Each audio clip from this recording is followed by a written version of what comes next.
சிவபக்தர்கள் அனைவருக்கும் வணக்கம். இன்னைக்கு நம்ம பார்க்கக்கூடிய தலைப்பு பங்குனி மாதத்தோட சிறப்புகள் பற்றி தான் பார்க்க போறோம். தமிழ் ஆண்டோட நிறைவான மாதமா வரக்கூடிய பங்குனி மாதம் இந்த வருஷம் மார்ச் 15ஆம் தேதி துவங்கி ஏப்ரல் 13ஆம் தேதி நிறைவடையுது. மற்ற மாதங்கள் போலவே இது தெய்வீக சிறப்பு வாய்ந்த மாதம் சொன்னாலும் இந்த மாதத்துல விரதம் இருந்து வழிபடுறவங்களோட வாழ்க்கையில ரொம்ப பெரிய மாற்றங்களையும் மகிழ்ச்சியையும் தரக்கூடிய மாதமா இந்த மாதம் இருக்குது. இந்த மாதம் எல்லா தெய்வங்களையும் வழிபட்டு எல்லா தெய்வங்களோட அருளையும் பெறுவதற்கு ஏற்ற மாதமாகவும் சொல்லப்படுது. தமிழ் ஆண்டோட 12 மாதங்களையும் ஒவ்வொரு மாதத்துக்கும் தனித்தனி ஆன்மீக சிறப்புகள் உண்டு.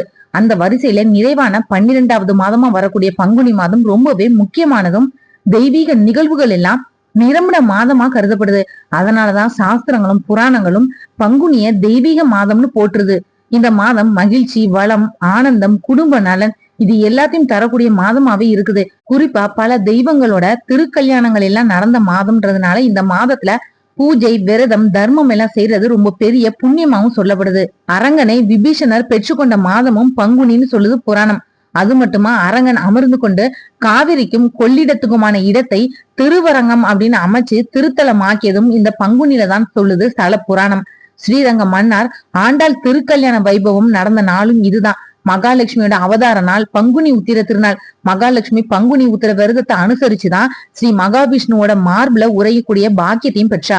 சிவனாருக்கு உகந்த மாதம் பங்குனி. அதே மாதிரி அரங்கனை போற்றுகின்ற மாதமாவும் இருக்குது இந்த பங்குனி மாதம். பங்குனி மாதத்தோட உத்திர நட்சத்திர நாள் ரொம்பவே விசேஷமானது. தமிழ் மாதங்கள்ல 12வது மாதமான பங்குனில 27 நட்சத்திரங்கள்ல 12வது நட்சத்திரம் உத்திரம். தெய்வங்களே உத்திரத்தை சிறந்த நட்சத்திரம் அப்படின்னு தேர்வு செஞ்ச பெருமையும் உண்டு.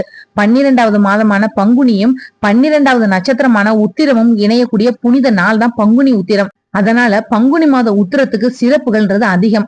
வள்ளியோட அவதாரமும் ஸ்ரீ ஐயப்பனோட அவதாரமும் அர்ஜுனன் தோன்றினதும் பங்குனி உத்திர நன்னாள்லதான். திருமாலோட புதல்விகளான அமிர்தவள்ளியும் சுந்தரவள்ளியும் தேவயானை வள்ளியா பிறவி எடுத்து முருகனையும் மணந்துகிட்டாங்க. தசரத மைந்தர்களான ஸ்ரீராமன், சீதை, லக்ஷ்மணன், ஊர்மிளை, பரதன், மாண்டவி, சத்ருக்னன், ஸ்ருதகீர்த்தி இவங்களோட திருமணங்களும் பங்குனி உத்திரத்தன்னைக்கு தான் ஒரே மேடையில மிதிலையில நடைபெற்றது. அழகு மிகு 27 கன்னியர்களை சந்திரன் மனைவியா ஏற்றுக்கொண்ட தினமும் இதுதான். பங்குனி மாதத்துல வரக்கூடிய பௌர்ணமியை ஒட்டி வரக்கூடிய உத்திர நட்சத்திரத்துல பங்குனி உத்திரம் கொண்டாடப்படுது. இந்த நாள்லயே சிவன், பார்வதி, முருகன், தேவயானை, ராமர், சீதை, ஆண்டாள், ரங்கமன்னார் போன்ற தெய்வங்களோட திருமணங்கள் நடைபெற்றதா புராணங்கள் சொல்லுது. சாஸ்தா, மகாலட்சுமி, அர்ஜுனன் போன்றவங்களோட அவதார தினமாவும் இந்த நாள் கருதப்படுது. பங்குனியில அவதரித்ததால்தான் வில்வித்தை வீரனான அர்ஜுனன் பால்குணன் அப்படின்ற பெயரையும் பெற்றான். பெரும்பாலானவங்க தங்களோட குலதெய்வ வழிபாட்டினையும் பங்குனி உத்திர நாள்ல மேற்கொள்றாங்க. தெய்வங்களோட திருமணங்கள் நடைபெற்ற நாளா இருக்கிறதுனால இந்த நாள்ல கடைபிடிக்கப்படக்கூடிய விரதம் கல்யாண விரதம் அப்படின்னு அழைக்கப்படுது. நல்ல திருமண வாழ்க்கை வேண்டி மனம் ஆகாதவங்களும் திருமண வாழ்வானது பலமா தொடரும் அப்படின்னு மனமானவங்களும் இந்த விரதத்தை மேற்கொள்றாங்க. முருகப்பெருமானோட அறுபடை வீடுகள்ல ஒன்றான பழனியில பங்குனி உத்திரத்தன்னைக்கு நடைபெறக்கூடிய தேர் திருவிழா ரொம்பவே பிரசித்தி பெற்றது. இந்த நாள்ல முருகப்பெருமான விரதம் இருந்து தரிசனம் செய்வாங்க பக்தர்கள். அதே மாதிரி காவடி எடுத்தும் பால்குடம் ஏந்தியும் எண்ணற்ற பக்தர்கள் வழிபடுவாங்க. பங்குனி மாத உத்திர நட்சத்திர நாள்ல விரதம் இருந்து முருகப்பெருமான தரிசனம் செஞ்சா விரைவில் திருமண பாக்கியம் கை கூடும் அப்படின்றது பக்தர்களோட நம்பிக்கை. எண்ணிக்கையற்ற பலன்களை தரக்கூடிய விரதங்கள்ல பங்குனி உத்திர விரதமும் ஒண்ணு. இந்த விரதத்தை கல்யாண விரதம், திருமண விரதம்னு சொல்லுவாங்க. உத்திர நட்சத்திர நாயகன் அதாவது அதிபதி யாருன்னா சூரியன் தான். அதே நாள்ல நிறை நிலவும் பொருந்தக்கூடியப்போ சூரியன் சந்திரனால இரட்டை சிறப்புகளும் சேர்ந்து கிடைக்குது. சிவபெருமான கல்யாண சுந்தரமூர்த்திய பாவித்து அனுஷ்டிக்கக்கூடிய விரதம் தான் இது. சிவபெருமான் பார்வதியோட மனக்கோலத்துல சுந்தரமூர்த்தி நாயனாருக்கு மதுரையில காட்சி தந்தருளிய திருநாள் இதுதான். மீனாட்சியை திருமணம் செஞ்சு கொண்டு மீனாட்சி சுந்தரேஸ்வரரா காட்சி தந்ததும் இந்த நாள்லதான். சிவபெருமானோட தவத்தை கலைச்சதுனால சிவபெருமானோட நெற்றி கண்ணால மன்மதன் எரிக்கப்பட்டான். ரதியோட வேண்டுதலால மறுபடியும் மன்மதன் உயிர் பெற்ற நாளும் இதுதான். பர்வதராஜன் தவத்தால பத்மத்துல அவதரித்த பார்வதிய சிவபெருமான் கரம் பிடித்த நாளும் இதுதான். லோபமுத்திரை அகத்திய முனிவரை மணந்து கொண்டதும் பங்குனி உத்திர நாள்லதான். பங்குனி உத்திர நாள்லதான் பூர்ண புஷ்கலா சாஸ்தாவையும் ரதி மன்மதனையும் கல்யாணம் செஞ்சு கொண்டாங்க அப்படின்னு கந்த புராணம் சொல்லுது. தேவேந்திரன், இந்திராணி, நான்முகன், கலைவாணி இவங்களோட திருமணங்களும் பங்குனி உத்திரத்தன்னைக்கு தான் நடைபெற்றது. பிரம்மா தன்னோட நாவல சரஸ்வதி இருக்கக்கூடிய வாய்ப்பை பெற்றதும் இந்த நாள்லதான். இமவான் தன்னோட மகள் பார்வதிய சிவபெருமானுக்கு திருமணம் செய்ய தேர்ந்தெடுத்தது. காஞ்சியில காமாட்சி அம்மன் ஆற்று மணல சிவலிங்கமா பிடிச்சு வழிபட்டு சிவபெருமானோட அருளை பெற்றது. இடும்பன் மூலம் காவடி தூக்கக்கூடிய பழக்கம் ஆரம்பிச்சது. மார்க்கண்டையனுக்காக சிவன் காலனை தன்னோட காலால உதைச்சது. மலையரசன் இமயமானோட மகளா பிறந்து பார்வதின்னு சொல்லக்கூடிய பெயர்ல சிவனை வேண்டி கடும் தவம் இருந்தது. சிறப்பு மிகுந்த பங்குனி உத்திர நாள்லதான். இந்த நன்னாள்ல கோவில்கள்ல நடக்கக்கூடிய சிறப்பு நிகழ்ச்சிகளை பற்றி பார்க்கலாம். பழனியில காவடி உற்சவம், மயிலாப்பூர்ல 63 உற்சவம், சுவாமி மலையிலும் திருச்செந்தூர்லயும் வள்ளி கல்யாணம், காஞ்சிபுரத்துல கல்யாண உற்சவம், மதுரையில மீனாட்சி திருமணம், பங்குனி உத்தரத்தன்னைக்கு சில கோவில்கள்ல தீர்த்தவாரியும் நடைபெறுது. அப்போ அந்த தலங்கள்ல இருக்கக்கூடிய கடல், ஏரி, ஆறு, குளம், கிணறு இதுல புனித நீராடணும் அப்படின்னா நமக்கு புண்ணியம்ன்றது கிடைக்கும். பங்குனி உத்தரத்தன்னைக்கு கன்னி பெண்கள் கல்யாண விரதம் கடைபிடிச்சு கிட்டக்க இருக்கக்கூடிய கோவில்களை திருமண குல தெய்வங்களை தரிசனம் செஞ்சா அவங்களுக்கும் விரைவில் கல்யாண வைபோகம் நடக்கும் அப்படின்றது ஐதீகம். உலக அன்னையாம் பராசக்திய விரதம் இருந்து மேற்கொண்டு வழிபாடு செய்யக்கூடிய நாட்கள் தான் நவராத்திரின்னு அழைக்கப்படுது. சாரதா நவராத்திரி, ஆசாட நவராத்திரி, சியாமல நவராத்திரி, வசந்த நவராத்திரி அப்படின்னு வருஷத்துக்கு 4 நவராத்திரி விழாக்கள் அன்னைய வழிபட மேற்கொள்ளப்படுது. இந்த நவராத்திரிகள்ல சாரதா நவராத்திரியும் வசந்த நவராத்திரியும் ரொம்பவே முக்கியமானது.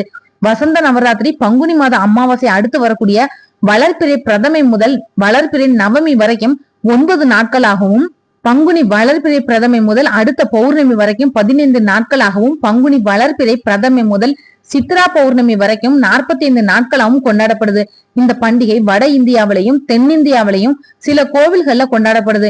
இந்த வழிபாட்டினை மேற்கொள்றதுக்கு யோகத்தை நமக்கு அன்னை கொடுப்பா. பங்குனி மாத பிறப்பு அன்னைக்கு கொண்டாடப்படக்கூடிய காரடையான் நோன்பு கார்காலத்துல விளைந்த நெல்லை கொண்டு அடை செஞ்சு கௌரி ஆகிய காமாட்சி அம்மனை சாவித்திரி வழிபட்டதுனால இது காரடையான் நோன்புன்னு அழைக்கப்பட்டது.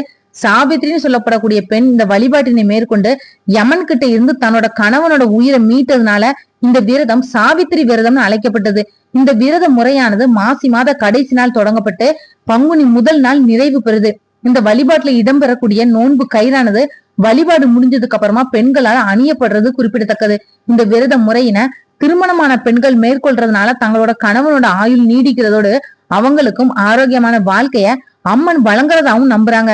பங்குனி மாதத்துல வளர்பிறையில வரக்கூடிய ஏகாதசிக்கு அமலாகி ஏகாதசின்னு பெயர். அதே மாதிரி பங்குனி மாதத்துல தேய்பிறையில வரக்கூடிய ஏகாதசிய விஜயா ஏகாதசின்னு சொல்லுவாங்க. எத்தனை தடைகள் இருந்தாலும் அதையெல்லாம் நீக்கி எடுத்த காரியத்துல வெற்றி அளிக்கக்கூடியது அந்த விஜயா ஏகாதசி. பங்குனி தேய்பிறை விஜயா ஏகாதசியில பெருமாளை தரிசனம் செய்ததும் துளசி மாலை சாத்தி பிரார்த்தனை செய்யறதும் மகத்தான பலனை நமக்கு கொடுக்கும். நம்ம பெருமாள் கிட்ட வைக்கக்கூடிய கோரிக்கைகள் எல்லாம் நிறைவேறும் சொல்றாங்க ஆச்சாரிய பெருமக்கள். இலங்கை சென்று ராவணனோட போரிட்டு சீதையை எப்படி மீட்கிறது அப்படின்னு ஸ்ரீராமர் சிந்தனையில ஆழ்ந்திருந்தாரு. அப்ப முனிவர் ஒருத்தர் அவர்கிட்ட இந்த விஜயா ஏகாதசி விரதத்தை அனுஷ்டிக்கும் சொன்னாரு. அதுபடி விரதம் இருந்து ஸ்ரீராமர் சீதையை மீட்டுட்டு வந்தாருன்னு சொல்லுது விஜயா ஏகாதசி விரத மகாத்மியம். விஜயா ஏகாதசி நன்னாள்ல வாழை இலையில 7 விதமான தானியங்கள், அதாவது எள்ளு மட்டும் சேர்க்க கூடாதுன்னு சொல்லுவாங்க. ஒண்ணுக்கு மேல ஒன்னா பரப்பணும். அதுக்கு மேல ஒரு கலசத்தை வச்சு அதுல திருமாலோட திருவடியை வரைஞ்சி வழிபடணும்னு சொல்றாங்க ஆச்சாரியர்கள். இதனால குடும்பத்துல ஒற்றுமை மேலோங்கும். தம்பதி இடையில விட்டு கொடுத்தலும் புரிந்து கொள்ளுதலும் அதிகமாகும். பிரிந்த தம்பதிகள் கூட ஒன்று சேர்வாங்கன்றது ஐதீகம். மறுநாள் துவாதசி அன்னைக்கு யாருக்காவது உணவு பட்டலம் வாங்கி கொடுத்தா மகா புண்ணியம் அப்படின்னும், பூஜை செஞ்ச கலசம், தானியங்கள் இது எல்லாம் ஆச்சாரியருக்கு வழங்கி நமஸ்காரம் செஞ்சா சகல ஐஸ்வர்யங்களும் கிடைக்க பெறலாம். சிவபெருமானால அம்மையே அப்படின்னு அழைக்கப்பட்ட புனிதவதின்னு சொல்லப்படக்கூடிய காரைக்கால் அம்மையாரோட குரு பூஜை பங்குனி சுவாதியில தான் மேற்கொள்ளப்படுது.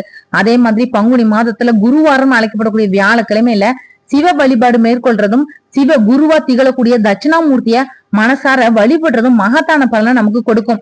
ஏகாதசி விரதம் அப்படின்னு பார்த்தோம்னா இந்த மாதத்துல 2 முக்கியமான ஏகாதசி விரதங்கள் வருது. அமலாக்கி ஏகாதசியில திருமாலை வழிபட்டு விரதம் இருந்தா கோதானம் செஞ்ச புண்ணியம் நமக்கு கிடைக்கும்னு புராணங்கள் சொல்லுது. இன்னொன்னு விஜய ஏகாதசி. விஜயம் அப்படின்னாலே வெற்றின்னு தான் பொருள். இந்த நாள்ல விரதம் இருந்து வாழ்க்கையில வெற்றி கிடைக்கும் அப்படின்னு நம்பப்படுது. புராண கதைகள் படி ஸ்ரீ ராமபிரான் ராவணனை வென்று சீதாதேவியை மீட்டதும் இந்த விஜயா ஏகாதசி விரதத்தோட பலனாக ஏற்பட்டதாகவும் சொல்லப்படுது. பங்குனி மாதம் எதுக்காக தெய்வீக மாதம் சொல்றாங்கன்னா, இவ்வளவு தெய்வங்களோட திருமணங்கள், விரதங்கள், திருவிழாக்கள், ஆன்மீக நிகழ்வுகள் எல்லாமே ஒரே மாதத்துல நடைபெறதுனால பங்குனி மாதம் தெய்வீக சக்தி நிறைந்த மாதம்னே போற்றப்படுது. இந்த மாதத்துல விரதம் இருந்து பூஜை செஞ்சு தர்மம் செஞ்சா வாழ்க்கையில பலம், ஆரோக்கியம், குடும்ப நலன், மன அமைதி பெருகும் அப்படின்னு சாஸ்திரங்கள் சொல்லுது. இந்த வீடியோ உங்களுக்கு பிடிச்சதா மத்தவங்களுக்கு ஷேர் பண்ணி விடுங்க. நாளைக்கு மற்றும் ஒரு நல்ல தலைப்புல நான் உங்களை சந்திக்கிறேன். நன்றி. ஆன்மீக தேடல்ல நீங்களும் தேடலாம் உங்களோட இஷ்ட தெய்வத்தை பற்றி. முதல் தடவை நம்ம சேனலை பார்க்குறவங்களா இருந்தீங்கன்னா சப்ஸ்கிரைப் பண்ணி பெல் ஐக்கான் ஆன்னு கிளிக் பண்ணிடுங்க. அப்பதான் நான் போடுற பதிவு உடனடியா நோட்டிபிகேஷனா உங்ககிட்ட வரும்.